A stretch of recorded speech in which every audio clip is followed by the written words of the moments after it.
सोचिए, एक पत्रकार के इनबॉक्स में एक गुमनाम ईमेल आता है और उसमें बस एक लाइन लिखी है, अगर सच में पत्रकार हो तो इसे पढ़ो और जिंदा रह पाओ तो छाप देना। मतलब ये सिर्फ एक ईमेल नहीं था, ये एक चुनौती थी, एक ऐसी कहानी की शुरुआत जो शायद किसी की जान भी ले सकती थी। तो चलिए आज इसी सनसनीखेज मामले की परतें खोलते हैं। ये पूरा मामला घूमता है रिपोर्ट 17 के इर्द गिर्द। एक ऐसा गुमनाम दस्तावेज जिसके जरिए एक बहुत बड़े घोटाले का पर्दाफाश होना था। और ये सिर्फ एक घोटाले की कहानी नहीं है, बल्कि ये इस बात की पड़ताल है कि कैसे सच को दबाने के लिए धोखे का एक पूरा का पूरा ढांचा तैयार किया जाता है। तो ये सब शुरू कैसे हुआ? ये कहानी शुरू होती है एक चेतावनी से। जर्नलिस्ट आर्यन मेहरा को एक एन्क्रिप्टेड फाइल मिलती है जिसका नाम है report_17-final। ठीक है, एक फाइल, लेकिन फिर अगले ही दिन एक और ईमेल आता है और उसमें सिर्फ 3 शब्द लिखे थे, वे इसे मिटा रहे हैं। बस यही वो पल था जब आर्यन को समझ आ गया कि ये कोई मामूली बात नहीं है। और जैसे ही आर्यन ने उस फाइल को डिक्रिप्ट करके खोला, जो उसके सामने था उसने उसे सच में हिलाकर रख दिया। ये कोई आम रिपोर्ट नहीं थी, नहीं, ये एक बहुत बड़े एक विशाल पॉलिटिकल इंफ्रास्ट्रक्चर स्कैम का पूरा ब्लूप्रिंट था। एक कच्चा चिट्ठा जिसमें साफ साफ बताया गया था कि कैसे सालों से जनता का पैसा लूटा जा रहा था। अब आप सोच रहे होंगे कि घोटाला कितना बड़ा था। कुछ 100 करोड़ नहीं, रिपोर्ट के मुताबिक ये धोखाधड़ी हजारों करोड़ की थी।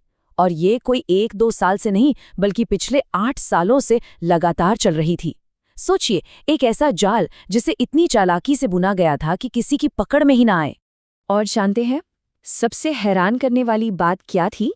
घोटाला करने का तरीका बहुत ही आसान। सिर्फ 3 स्टेप्स में ये पूरा खेल होता था। स्टेप नंबर 1, सिर्फ कागजों पर फर्जी कंपनियां बनाओ। स्टेप 2, सरकारी ठेके इन्हीं फर्जी कंपनियों को दे दो। और स्टेप 3, काम पूरा हो या ना हो 100% पेमेंट रिलीज कर दो। बस यही वो साइकिल थी जिसे बार बार साल दर साल दोहराया जा रहा था। देखिए, ये रिपोर्ट सिर्फ हवाई बातें नहीं कर रही थी, इसमें इतने ठोस सबूत थे कि कोई इसे नकार ही नहीं सकता था। बैंक ट्रांजैक्शंस, शेल कंपनियों की पूरी डिटेल्स, सरकार के अंदरूनी मेमोज, यहाँ तक कि बड़े बड़े अधिकारियों की ऑडियो रिकॉर्डिंग्स भी थीं। मतलब एक जर्नलिस्ट के लिए ये किसी खजाने से कम नहीं था। ये वो सबूत थे जो इस पूरी कहानी को पुख्ता कर रहे थे। तो अब आर्यन और उसके एडिटर विकास को यकीन हो गया था कि ये रिपोर्ट बिल्कुल असली है। वो इसे छापने की तैयारी कर ही रहे थे कि कहानी ने एक ऐसा मोड़ लिया जिसकी किसी ने कल्पना भी नहीं की थी। अचानक सारे के सारे डिजिटल सबूत गायब हो गए। और गायब से मेरा मतलब सिर्फ डिलीट होना नहीं है। वो फाइल आर्यन के कंप्यूटर से, उसके बैकअप ड्राइव से और तो और ईमेल सर्वर से भी ऐसे गायब हुई जैसे वो कभी मौजूद ही नहीं थी। मतलब सच को सामने लाने वाला जो इकलौता सबूत था, उसे जड़ से मिटा दिया गया था। और फिर आर्यन के फोन पर एक अनजान नंबर से मैसेज आता है, कुछ चीजें फाइलों में नहीं रहती, उन्हें वहीं रहने दो जहां वो सुरक्षित हैं। अब ये बिल्कुल साफ था, ये कोई टेक्निकल ग्लिच या वायरस नहीं था, ये एक सोची समझी साजिश थी। कोई था जो इस कहानी को हर कीमत पर दफन कर देना चाहता था। लेकिन बात यही नहीं रुकी। अगला मैसेज तो एक सीधी सीधी धमकी थी, तुम्हारे पास अभी भी मौका है, भूल जाओ।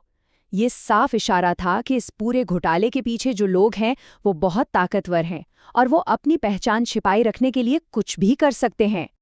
अब ऐसा लग रहा था कि शायद सब कुछ खत्म हो गया है, लेकिन नहीं। एक चीज थी जो आर्यन ने बचा ली थी। उसने रिपोर्ट के कुछ स्क्रीनशॉट्स अपने फोन में सेव कर लिए थे और उन्हीं स्क्रीनशॉट्स में छिपा था एक छोटा सा सुराग, एक ऐसा सुराग जो इस पूरी कहानी का रुख बदलने वाला था। पर अब सबसे बड़ा सवाल ये था कि आप एक ऐसी चीज को साबित कैसे करेंगे जिसके वजूद को ही मिटा दिया गया हो? ये एक तरह से नामुमकिन सी लड़ाई थी। तो वो सुराग क्या था?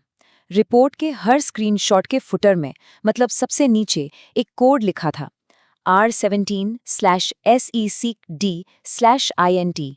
पहली नज़र में ये सिर्फ कुछ अक्षर और नंबर लगते हैं, लेकिन अब यही वो इकलौता सबूत था जो बचा था। यही वो धागा था जिसे पकड़कर पूरी कहानी को दोबारा बुना जा सकता था। आर्यन ने इस कोड पर रिसर्च शुरू की और उसकी मेहनत रंग लाई। पता है इस कोड का क्या मतलब था? इसका मतलब था report 17 section D, internal audit. Internal audit मतलब सरकार की अपनी खुद की अंदरूनी जांच। ये एक जबरदस्त खोज थी। ये कोड इस बात का पुख्ता सबूत था कि वो रिपोर्ट न सिर्फ असली थी बल्कि एक क्लासिफाइड सरकारी ऑडिट थी, इतनी खुफिया कि उसे पब्लिक रिकॉर्ड से पूरी तरह से मिटा दिया गया था। और जैसे ही आर्यन ने इस कोड के मतलब को समझना शुरू किया, खतरा अब सिर्फ डिजिटल नहीं रहा, वो अब असल दुनिया में उसके दरवाजे तक आ पहुंचा था। ये लड़ाई अब सिर्फ सच और झूठ की नहीं, बल्कि जिंदगी और मौत की बनने वाली थी। हुआ ये कि एक शाम आर्यन ने नोटिस किया कि उसका पीछा हो रहा है। एक सफेद एसयूवी लगातार उसके पीछे थी। ये कोई इत्तेफाक नहीं था, ये एक खामोश चेतावनी थी, एक मैसेज था कि हम तुम्हें देख रहे हैं। अब धमकी सिर्फ फोन पर नहीं थी, वो सड़क पर आ चुकी थी। इतने डर और धमकियों के बावजूद आर्यन ने हार नहीं मानी, बल्कि उसका इरादा और भी पक्का हो गया। उसने तय कर लिया कि अगर उन्होंने रिपोर्ट को गायब किया है तो वो उस रिपोर्ट को फिर से बनाएगा। वो एक एक सबूत को दोबारा जोड़ेगा और उस कहानी को खड़ा करेगा जिसे वो मिटाना चाहते थे। तो आखिर में ये सवाल हम सब के लिए है, जब एक कहानी को, एक सच को मिटाने की इतनी कोशिशें हों, तो फिर उस सच्चाई के लिए लड़ता कौन है? ये कहानी सिर्फ एक घोटाले की नहीं है, ये उस लड़ाई की है जो सच को जिंदा रखने के लिए हर रोज कहीं ना कहीं कोई ना कोई लड़ रहा होता है।